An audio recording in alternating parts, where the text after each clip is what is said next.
ठाकरेंच्या शिवसेनेनं राज्यसभा व विधान परिषद निवडणुकांवरून काँग्रेसवर कठोर शब्दात टीकास्त्र डागलंय।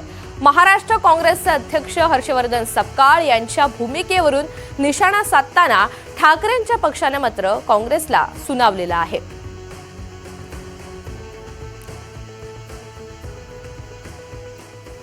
सामनामध्ये कोणते मुद्दे आहेत पाहूयात।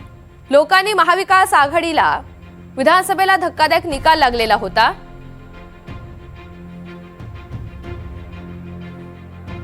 लोकसभेत काँग्रेसला 100 जागा मिळाल्यावर राहुल गांधी सन्मानाने विरोधी पक्षनेते झाले। त्यात महाराष्ट्राने जिंकून दिलेल्या 30 जागांचं महत्त्व आहे।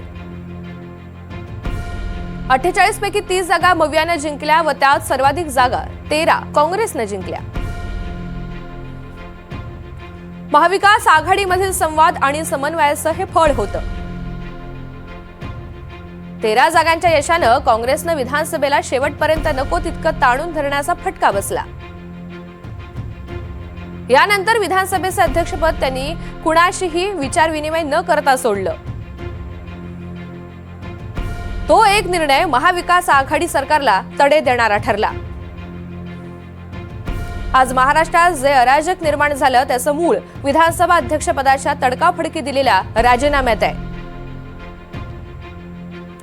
तेव्हा संवाद झाला असता तर महाविकास आघाडी किमान पुढील 15 वर्ष तरी सत्तेत राहिली असती।